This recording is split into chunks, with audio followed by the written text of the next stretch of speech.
Hello and welcome to today's bit provocatively titled video called Fed Pivot.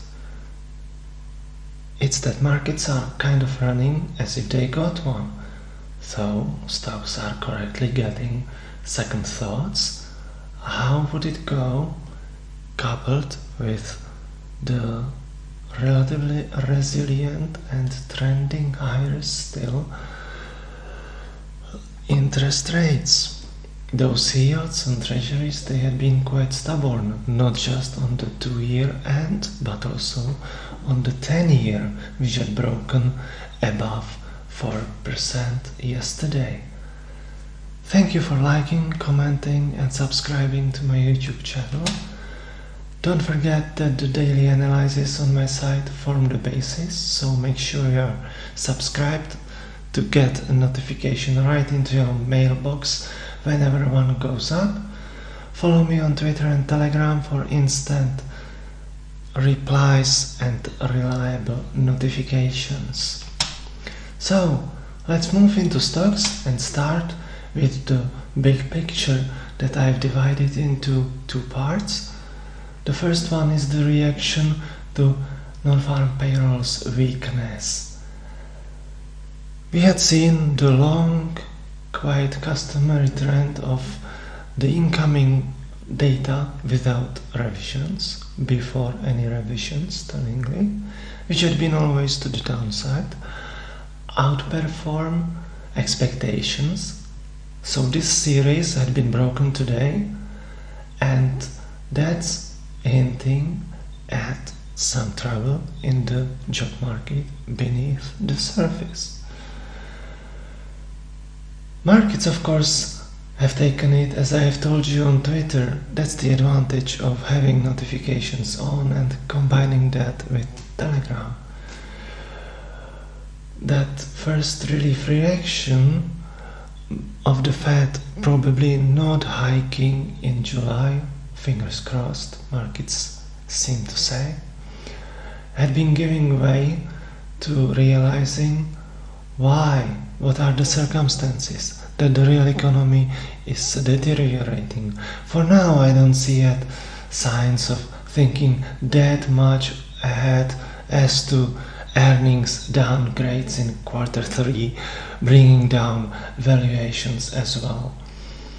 For today, we are seeing the struggle, and that's the decisive factor for today's ES performance, whether it would be mildly positive or amply positive, and that telltale sign would be whether tech goes back above its intraday highs later today. Odds are good that it can manage. It's somewhat better than a coin toss, really. The second and final crowning fundamental event of today is the upcoming Lagarde speech, and I'm not looking for European Central Bank to be relenting in its tightening efforts. Real assets in the run-up to this event are to do better than stocks, because, as said, tech has to overcome the pressure, the headwind caused by rising yields in quality debt instruments. If in doubt as to the real assets performance, have a look at gold. I'm discussing gold, silver, oil and copper every day in the premium daily trading signals. Have a look at the 4-hour time frame, and you would see that it's attempting to break higher of its basing formation. Technical analytics buffs can tell me in the comments what they see and what their opinions are regarding stocks and real assets later today or at the entry to next trading week. So here we have the daily chart, and The sectors that are a must to kick in today to see a solid daily close in the S&P 500 are of course tech and communications. Financials, industrials, materials and energy are kind of essential as well. These are the prime cyclicals I'm looking to do well and provide support. It's more reliable than that tech would do its job today. Real estate and consumer staples would deliver nice sectoral surprise if they do their job today as well, which is kind of questionable still. As for levels, 4460s is the nearest support that had become resistance, and it would be hard to crack and practically impossible unless tech really cooperates. 4432 must hold to give the buyers into Monday some kind of a beachhead, kind of a springboard potential. 4415 is the line of last defense. And next chart is one of my market breadth metrics that I'm looking at daily. I'm looking at dozens of charts daily and just presenting you the top of the top of the top of the cream. So the glaring internal weakness that I covered in yesterday's video and yesterday's article and on Twitter had been reliable in bringing about a daily slide yesterday in the S&P 500.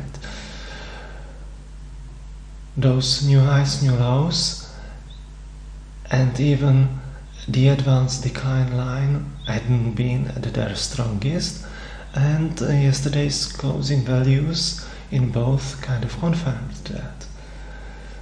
We see the larger macro picture of vulnerability thanks to waning liquidity, as I had been talking in one of the many highlighted analysis lately. The consequences of Treasury replenishing its general account at the Fed, where I told you that in my opinion the reverse repos outflows would not be enough, and bank reserves, which typically correlate with stock market performance in the short run, would start rolling over and declining, which would have of course negative effects first on valuations, and when we get those earnings in quarter 3 it would be just confirming that. So for sure you have read already today's extensive stock market analysis, as well those premium parts concerning all the real assets that are today reserved for premium subscribers of the already mentioned trading publication, the all-encompassing one. And I'm looking forward here on the YouTube channel, on Twitter and on Telegram for your comments, likes and reactions. Remember that side terms apply. I'm sure you are also familiar with my journey into the world of finance that had taken a long time, and many of you, thank you so much for your continued support, have known me since I had started writing publicly under my name in February 2020. Beware of impersonators. And finally the obligatory disclaimer, and let me wish you a smashing weekend.